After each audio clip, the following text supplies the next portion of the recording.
দাদি সবসময় আমার আম্মাকে পাহারা দিতেন। এই ধরুন, আম্মা রান্না করছে, দাদি গিয়ে ওকে দিয়ে দেখতেন রান্না ঠিকমতো করছে কিনা, পাতিলের খাবার ঠিকমতো আছে কিনা, নাকি আম্মা কিছু খেয়ে ফেলেছে। খাবার টেবিলেও একই ঘটনা, খাওয়ার সময় আম্মা ঠিক কতটুকু খাচ্ছে, একটু বেশি খেয়ে ফেলছে কিনা। আম্মার অসুখ হলেও দাদির ভয়ে একটু ভালো মন্দ খাবার সাহস করতেন না। আম্মা যদি গোসলে যেতেন, সেক্ষেত্রেও দাদি পাহারা দিতেন ঘরের কাজ ফেলে বেশি সময় ধরে গোসল করছে কিনা। আমাদের বাড়িটা গ্রামে, পুকুর ঘাটে কাজ করতে হতো, অন্যান্য ফ্যামিলির লোকও ঘাটে আসতো। দাদি বারবার চেক করতেন আম্মা ঘাটে বসে কারো সাথে সলা পরামর্শ করছে কিনা। আবার আমার নানা বাড়ির কেউ গেলে তাদেরকে কিছু দিয়ে দিল নাকি। নানা বাড়িতে বেড়ানো শেষে বাড়ি ফিরলে আমার এবং আমাদের কাপড় চোপড়ের সংখ্যা ঠিক আছে নাকি, এসবের সবকিছুই চেক করতেন দাদি। আমার নানা বাড়ির আর্থিক অবস্থা দাদি বাড়ির চেয়ে কিছুটা ভালো, তবুও দাদি মনে করতেন আম্মা কত কিছু যেন দিয়ে এসেছে বাপের বাড়ি। সবকিছুতেই চলতো নজরদারি, একদম গোয়েন্দাদের মতো। আমার ছোট বোনটা যখন আমার গর্ভে ছিল, তখন অনেক কিছু দেখেছি, যদিও তখন বুঝতাম না, এখন বুঝি। দাদি ডিমগুলো নিয়ে তার রুমের খাটের নিচে রাখতেন। আমার আম্মা যদি দু একটা ডিম খেয়ে ফেলে, অথচ দাদির নিজেরই নাতি নাতনি হবে, আম্মার যে ওই সময়ে একটু বেশি খাওয়া উচিত, এটা দাদি বুঝতেন না। মনে করতেন আম্মাই মনে হয় খেয়ে ফেলবে। আমার রোগের ইস্যুতে দাদির সমস্যা ছিল। রোগ হলে দাদি বলতেন আম্মা নাকি নাটক করে।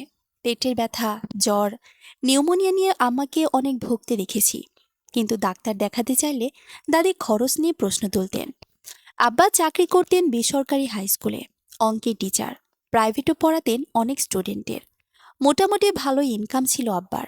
কিন্তু দাদা দাদি প্রতি মাসেই কড়াই গণ্ডায় হিসাব নিতেন, প্রত্যেকটা টাকা হিসাব করে বুঝে নিতেন। মনে হতো যেন তারা ইনকাম করেছে। আব্বা খুব শান্ত স্বভাবের ছিল, প্রতিবাদ করতে পারতেন না। আব্বা একমাত্র পুত্র বলেও দাদা দাদি সবসময় ব্ল্যাকমেল করত। আর আম্মার বিরুদ্ধে তো সারাদিনই অভিযোগ চলত। পাড়া প্রতিবেশীরা বিভক্ত ছিল, কেউ দাদির পক্ষে, কেউ আম্মার পক্ষে। আম্মা কারো কাছে যেতেন না, পক্ষ বিপক্ষ নিয়ে ভাবতেনও না। একদিন সকাল থেকে দাদি আম্মার সাথে বকাবকি শুরু করে। সেদিন আম্মা ঘুম থেকে উঠেছিলেন একটু দেরি করে, নিউমোনিয়ায় আক্রান্ত ছিলেন। রাতভর অনেক কাশি হয়েছে, ঘুমিয়েছি সকালের দিকে, ঘুম ভেঙেছেও একটু দেরি করে। সেই সকাল থেকেই দাদি বকবকানি করে যাচ্ছিল। আমার তখন বয়স 9 বছর, স্কুল বন্ধ ছিল। আব্বা গিয়েছিলেন বাজারে, আম্মা রান্নাঘরে রান্না করছিলেন। রান্নাঘর আর বসত ঘরের মাঝে 2 হাতের মতো দূরত্ব ছিল। দাদি বসত ঘরের দরজায় দাঁড়িয়ে আম্মাকে বকে যাচ্ছিলেন। আম্মা গরম ডালের বাটি সুতি কাপড় দিয়ে ধরে ঘরে ফিরছিলেন। হঠাৎ আমার ছোট বোন উঠোন থেকে এসে পেছন দিকে মাকে জড়িয়ে ধরে। আম্মার একটু সামনেই ছিল দাদি। ছোট বোন হঠাৎ করে আম্মাকে জড়িয়ে ধরায় আম্মা একটু অপ্রস্তুত হয়ে পড়েন। হাতে থাকা বাটির গরম ডাল উপচে পড়ে দাদির পায়ে। গরম ডালে দাদির পা পড়ে যায়। দাদি মেঝেতে গড়িয়ে গড়িয়ে চিৎকার করে কেঁদেছিলেন। আশেপাশের ঘরের সবাই ছুটে আসে দাদির চিৎকারে।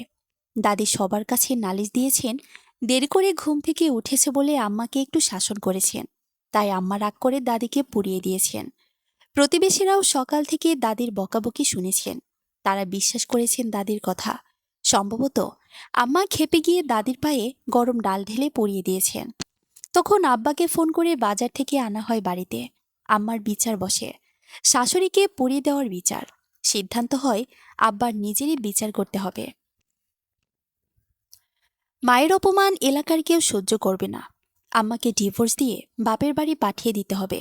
সেদিন আব্বার চোখে হতাশা দেখেছিলাম। আব্বা নিজে বিচার শুরু করেন। আম্মা বারবার বলেছিলেন ইচ্ছে করে ডাল ফেলেনি। সকাল থেকে যা দাদি বকাবকি করেছে, এটাই তো সবাই শুনেছে। সবাই ধরে নিয়েছে আম্মা ইচ্ছে করে ডাল ফেলেছে। এখন মিথ্যে বলছে আব্বার কাছে। অতএব আমার বিচার করতেই হবে। কোন সাহসে শাশুড়িকে পুড়িয়ে দেয়? কত কষ্টে আব্বাকে শিক্ষক বানিয়েছেন দাদি। একমাত্র পুত্র আব্বা। এত যজ্ঞ করেছেন পুত্রবধূর হাতে পুড়ে মরার জন্য নাকি? আব্বা দাদিকে নিয়ে হসপিটালে যেতে চাইলেন। তারপরে ফিরে এসে বিচার করার আশ্বাস দিলেন। কিন্তু দাদি ডাক্তার দেখাবে না, তার জীবনই রাখবে না। আগে বিচার করতে হবে আম্মার। এমন পুত্রবধূকে বাড়ি থেকে বের না করলে তিনি এক মুঠো ভাতও খাবেন না। আমার 2 ফুপো আছে, শ্বশুরবাড়ি পাশাপাশি এলাকায়। তারাও ছুটে এসেছিলেন সেদিন আমার বিচারের দাবিতে। সবাই দাদির কথাতেই সায় দেয়, আগে বউয়ের বিচার করতে হবে, তা না হলে আজকে ডাক্তার দেখিয়ে কি লাভ, বেঁচে থেকে কি লাভ। যে কোনো দিন আবার বউ মার দিতে পারে শাশুড়িকে। ফুপুরা বললেন আব্বা নাকি চালাকি করছেন, আম্মাকে বাঁচিয়ে দেওয়ার জন্যই দাদিকে আগে হসপিটালে নিতে চাইছেন। দাদিও ফুপুদের সাথে তাল মিলালো। অবশেষে আম্মার বিচার শুরু হলো। আব্বা নিজেই বিচার করতে বাধ্য হলেন।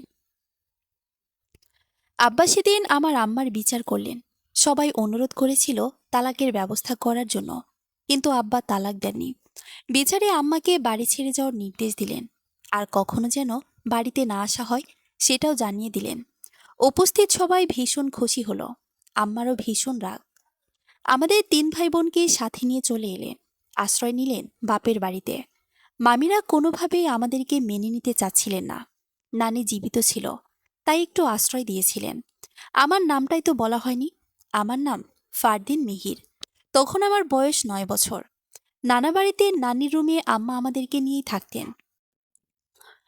সবাই বোঝা মনে করলেও নানি অতটা খারাপ ব্যবহার করেনি, যদিও একটু বিরক্ত হয়েছিলেন। নানা বাড়ি, দাদা বাড়ির সবাই ভেবেছিল আব্বা ডিভোর্স লেটার পাঠিয়ে দিবে। অবাক ব্যাপার, কয়েক মাসেও আব্বা ডিভোর্স লেটার পাঠালেন না। দাদি ভীষণ চাপ দিয়েছিলেন আব্বাকে। আব্বা সবসময় বলেছিলেন প্রয়োজনে একা থাকবেন, তবুও আর বিয়ে করবেন না। এদিকে নানা বাড়ি থেকেও নানি আব্বার কাছে খবর পাঠিয়েছিলেন ডিভোর্স লেটার পাঠানোর জন্য। আম্মাকে না জানিয়ে গোপনেই খবর পাঠিয়েছিলেন আব্বার কাছে। আব্বা ডিভোর্স লেটার পাঠাননি। নানির ইচ্ছে ছিল ডিভোর্স লেটার পেলে আমাদের 3 ভাই বোনকে অন্যের কাছে পালক দিয়ে দেবে, আর আম্মাকে আবার বিয়ে দেবে। কিন্তু আব্বা তো ডিভোর্সই দেননি। আবার মেজো মামাও রাজি ছিলেন না আম্মার ডিভোর্সে। শুনেছি দাদা বিছানায় পড়েছিলেন 6 মাস পরেই। দাদি একা সংসার সামলাতে না পেরে বিয়ের জন্য অনেক চাপ দিয়েছিলেন আব্বাকে। অনেক চেষ্টাও করেছিলেন আবার বিয়ে করাতে। আব্বা বিয়ে করেনি। আমরা যখন দাদা বাড়িতে ছিলাম তখন থেকে দাদা দাদি আব্বার হাত থেকে সব টাকাই নিয়ে যেতেন, মানে বেতন পেয়ে, আর প্রাইভেট পড়িয়ে যা পেত সবই নিয়ে যেতেন। আমরা চলে আসার পরও একইভাবে দাদা দাদি টাকা পয়সা নিয়ে যেতেন। আব্বা ভীষণ নিরীহ এবং শান্ত মানুষ ছিলেন, ধৈর্য ছিল খুব। একমাত্র পুত্র বলে সবসময় দাদা দাদি ব্ল্যাকমেল করত। এদিকে আমরা নানা বাড়িতে চলে আসার পরে আব্বার টাকা দিয়ে তো দাদির সংসার চলতই, বাকি টাকা আমার 2 ফুপুর জন্য খরচ করতেন। বাড়িতে তো আব্বা প্রাইভেট পড়াতেন। কয়জন ছাত্র প্রাইভেট পড়ায়, কত টাকা করে পায়, সব হিসাব দাদির কাছে ছিল। বেতনের টাকার হিসাবও দাদির কাছে ছিল। কোনো টাকা যেন আম্মাকে না দিতে পারেন। শুনেছিলাম আব্বা রাত করে বাড়ি আসতেন। আমার ফুপুরা আমাদের নানা বাড়ির প্রতিবেশীদের সাথে যোগাযোগ রেখেছিলেন আব্বা গোপনে আমাদের সাথে দেখা করতে আসে কিনা, আমার জন্য টাকা পাঠায় কিনা, এসব তদারকি করার জন্য। নানা বাড়ি আর দাদা বাড়ি পাশাপাশি এলাকায়, তদারকি করাটা খুব কঠিনও নয়। ল আব্বাও কখনো টাকা পাঠানি আমাদের জন্য, দেখতেও আসেনি। তবে শুনেছি আমাদের স্কুলের সামনে এসে মাঝে মাঝে দূরে দাঁড়িয়ে থাকতেন, আড়াল থেকে আমাদেরকে দেখে যেতেন। এভাবে কেটে যায় 2 বছর। ভীষণ কষ্ট হয় আমাদের নানা বাড়িতে। আমরা একসময় বোঝার মতো ছিলাম সবার। সবাই খেয়ে যা থাকতো সেটাই দেয়া হতো আমাদেরকে। আমার অসুখ হলেও ওষুধ কিনে দেওয়ার কেউ ছিল না। মামিরা কতভাবে খারাপ ব্যবহার করত। এর মাঝে আমার ক্লাস 5-এর সমাপনী পরীক্ষা শেষ হয়। পরীক্ষা শেষে আমাকে হাই স্কুলে ভর্তি করানো হয়, আব্বার স্কুলে নয়। আব্বা তো হাই স্কুলের গণিতের শিক্ষক। আব্বা আশা করেছিলেন তার স্কুলেই আমাকে ভর্তি করানো হবে, কিন্তু আম্মার ভীষণ রাগ। আম্মাও চাননি আব্বা আমাদের মুখ দেখো, তাই ভর্তি করেছেন অন্যত্র। কয়েকদিনের মধ্যে আব্বার কানে চলে যায় আমি অন্য স্কুলে ভর্তি হয়েছি। আমার সমাপনী পরীক্ষার রেজাল্টও খুব বেশি ভালো হয়নি। এরপরে হঠাৎ একদিন সন্ধ্যায় আব্বা এসে হাজির হন আমাদের নানা বাড়িতে। 2 বছর পরে আব্বা একদিন ফোনেও কথা বলেনি আম্মার সাথে। অবশ্য আম্মা নিজে ফোন ব্যবহার করেনি, ফোন ভেঙে ফেলেছিলেন রাগে। পরে আর ফোন কেনা হয়নি। নানা বাড়িতে গিয়ে কিনে দেবে মুঠোফোন। আব্বা চাইলে অন্যদের ফোনে কল দিয়ে কথা বলতে পারতেন আম্মার সাথে, সেটাও কখনো বলেনি। এদিকে 2 বছর পরে এসে হাজির হলেন নানা বাড়িতে। আমার ছোট বোনটা আব্বাকে চিনতেও পারেনি। আমরা বড় দুজন দৌড়ে গিয়েছিলাম। সেদিনও আব্বার সাথে করে কিছুই আনেননি। মেজাজও ভীষণ গরম ছিল। নিরীহ আব্বার এতটা মেজাজ কোনোদিন দেখিনি। ঘরের মধ্যে মামিরা বলাবলি করছিল, এতদিন পর আসে, পোলাপানগুলোর জন্য কিছু আনে নাই। কেমন বাপ এইটা!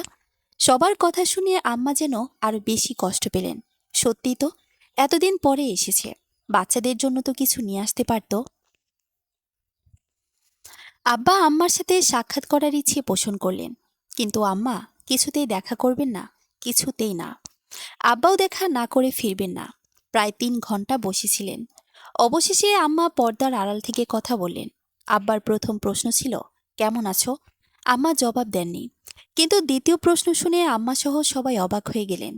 এটা যেন অবিশ্বাস্য এক ঘটনা। সত্যিই কত কিছু ঘটে যায় আমাদের অজান্তে। সেদিন এক নির্মম সত্য বেরিয়ে আসে।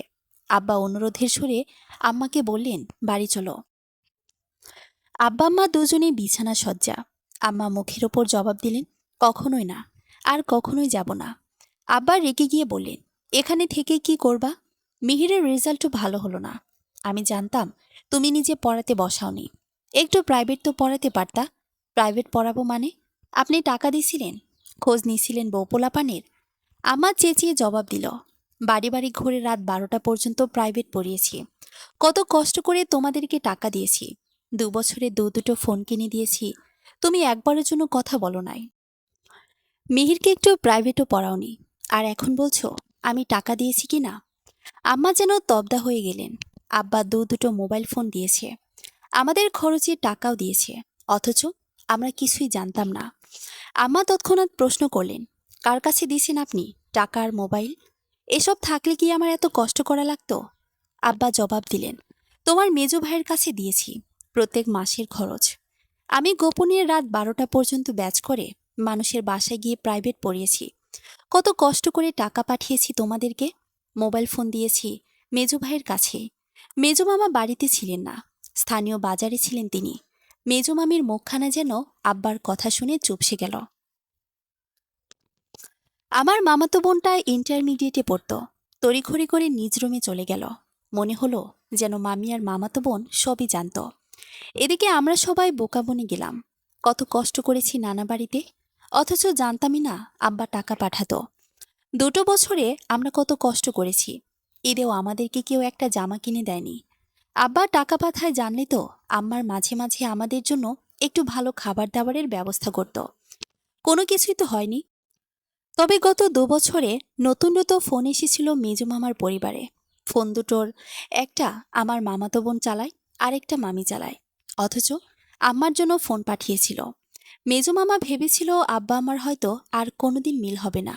আব্বা নিশ্চিতভাবে আমাকে ডিভোর্স দিয়ে দেবেন। তাই হয়তো মেজো মামা এমনটা করেছিলেন। আমার 1 মিনিটও দাঁড়িয়ে থাকেননি। মেজো মামি এবং মামাতো বোনের নিকট থেকে মুঠোফোন একরকম ছিনিয়ে নিয়ে এসেছে। আব্বাকে অপেক্ষা করতে বলে মিনিট 20 মধ্যে আমাদেরকে তৈরি করে নিয়েছে। তারপরে রওনা করলো আব্বার সাথে। আসার আগে শুধু নানির সাথে আলাপ করেন আম্মা, আর একটা লোকের সাথেও কথা বলেনি। নানা বাড়ি থেকে বের হতেই দেখা হলো মেজো মামার সাথে। উনি ঘরে ফিরছিলেন তখন। আম্মার সামনে দাঁড়িয়ে গিয়ে খুব কঠিন কণ্ঠে বলেছিলেন, আমার পাওনা বুঝিয়ে দিও ভাই। আর তুমি যা বেইমানি করেছ তার কোনো শেষ নাই। শ্বশুর বাড়ির মানুষ অন্য বাড়ির মানুষ, তারা বেইমানি করলে মানা যায়। তুমি আপন হইয়া বেইমানি করলা। আমার যাবতীয় সম্পদ হিসাব মতো মিলাইয়া দিও। আল্লাহ যেন আর কোনোদিন তোমার সাথে আমার দেখা না করায়। সেদিনই আমরা চলে আসি দাদা বাড়িতে। দাদা দাদি সত্যি বিছানা সজ্জা ছিলেন। দাদি অসুস্থ হয়েছিলেন মাসখানেক আগে। পুরো সংসার, দাদার সেবা সব একসাথে করতে গিয়ে অসুস্থ হয়ে পড়েছিলেন দাদি। আব্বা আম্মাকে বললেন, একজন কাজের লোক ঠিক করে নিও, খুব সকালে সে কাজগুলো করে দিয়ে যাবে। আম্মা ঘুমের ওষুধ খেয়ে ঘুমালো। এখন আর খুব সকালে সজাগও হতে পারে না। আমার ওঠার আগেই কাজের লোক কাজ করে দিয়ে যাবে। আম্মা রাগ দেখিয়ে বলল, আমি কোনো কাজ করতে পারবো না। আব্বা মিষ্টি হেসে জবাব দিলেন, বাসায় থাকলে আমি নিজেই আমার আব্বা আম্মার দুজনের সেবা আমিই করব, বাকিটা তুমি কইরো। দাদি কিন্তু আম্মাকে ছাড় দেননি। আব্বা বাজার করে আনলে জিজ্ঞেস করতো কতটুকু বাজার এনেছে। আব্বা 2 হালি ডিম এনে বলতো 1 হালি এনেছি। মাছ 2 কেজি আনলে বলতো 1 কেজি এনেছি। কারণ দাদি বিছানায় শুয়ে শুয়ে খবরদারি করতে চাইতো, সব জিনিসের হিসাব আদায় করতে চাইতো। আম্মা একটু খেয়ে ফেলেছে কিনা সেই টেনশনে বিছানা সজ্জা থেকেও ছটফট করত। আব্বা আগেই সব কমিয়ে বলতো। ফুপুর আসলে তারা দাদিকে অনেক কুবুদ্ধি, কুপরামর্শ দিত। শুয়ে শুয়ে দাদি আম্মাকে গালিগালাজ করতেন। তবু আম্মা আর বাবার বাড়ি যাননি। তুলনামূলকভাবে দাদির অত্যাচারও কমে গিয়েছিল। হাঁটাচলা করতে পারত না বলে ঝামেলাও করতে পারত না। ফুপুরা বেশি ঝামেলা করত না, ভয়ও ছিল। ঝামেলা করলে যদি আম্মা সেবা না করে দাদির, তাহলে তো তাদের টানতে হবে, এই ভয়টা ছিল তাদের মাঝে। তারপরও দাদি শুয়ে শুয়েই যথাসম্ভব আম্মাকে জ্বালিয়েছে। এভাবে বিছানায় শুয়ে থাকাটা যে কি কষ্টের, সেটা হয়তো দাদি টের পেয়েছিলেন।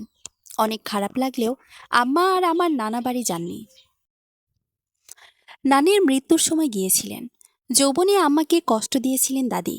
দাদির কারণেই শ্বশুরবাড়িতে কষ্ট পেয়েছিলেন আম্মা। বাবার বাড়ি থেকেও বেইমানির শিকার হন। সেই বাড়ির সাথে আম্মা আর কখনো সহজ হতে পারেননি। বাবার বাড়ির নামও শুনতে পারতেন না। প্রথমে আম্মা শ্বশুরবাড়ির প্রতি ক্ষিপ্ত ছিলেন, পরে চরম ক্ষিপ্ত হয়েছিলেন বাবার বাড়ির ওপরে। আমাদেরকে সবসময় বলতেন, আপন মানুষ কষ্ট দিলে মেনে নেওয়া যায় না। আমার এক জীবনে বাবার বাড়ি, শ্বশুরবাড়ির দুদিক থেকেই কষ্ট পেয়েছিলেন। আম্মা দাদা বাড়িতে ফিরে আসার বছর 2-এর মধ্যেই দাদা দাদি মারা যায়। হয়তো ওভাবেই বিছানায় শুয়ে দাদি তার সাজা ভোগ করেছিলেন। তাদের মৃত্যুর পরে আব্বা খুব দ্রুতই ফুপুদের সম্পত্তি বুঝিয়ে দিয়েছিলেন, যেন আম্মার উপর খবরদারি করতে না পারে। আম্মা বাপের বাড়ির কষ্টটাকেই বেশি কষ্ট হিসেবে নিয়েছিলেন। কারণ আম্মার কষ্টের দিনে প্রতারণা করেছিলেন তারই আপন ভাই। আমরা দাদা বাড়িতে আসার 1.5 বছর পরে মামাতো বোনের বিয়ে হয়। যে মামাতো বোনটা আম্মার মুঠোফোন ব্যবহার করেছিল তার। শ্বশুর বাড়িতে বনাবনি হতো না। বছর 4 পরে সে মামাতো বোন দুটো সন্তান নিয়ে তার বাপের ঘরে ফিরে আসে। আম্মা সবসময় বলতেন, আমার ভাইয়ের প্রতারণায় তোর বাপেরে আমি 2টা বছর অনেক অভিশাপ দিছি। সেই অভিশাপ তোর বাপের গায়ে লাগে নাই, হয়তো তোর মামার ফ্যামিলিতে লাগছে। এই কারণেই আমার ভাইয়ের মেয়েটাও সন্তানসহ বাপের বাড়িতে ফিরে আসছে। ঠিক সেই দিনেই আমার মতো কইরাই ও ফিরে আসে। এগুলো আল্লাহরই ইশারা। আমাকে আব্বার স্কুলে ভর্তি না করিয়ে অন্য স্কুলে ভর্তি করিয়েছিলেন আম্মা। সমাপনী পরীক্ষায় আমার রেজাল্টও খারাপ হয়। সেই ক্ষোভে 2 বছর পরে আব্বা গিয়ে হাজির হয়েছিলেন নানা বাড়িতে। তখনই প্রকাশিত হয় সব সত্য। আম্মাও ফিরে আসে স্বামীর বাড়িতে। আমার আম্মার কোনোদিন বাপের বাড়ির মানুষকে পছন্দ করেননি। আমার ফুপুদের সাথে পরে যদিও বেশ মিশে গিয়েছিলেন, কিন্তু বাবার বাড়ি ছিল মায়ের এক জীবনের অভিমানের কারণ। সমাপ্ত।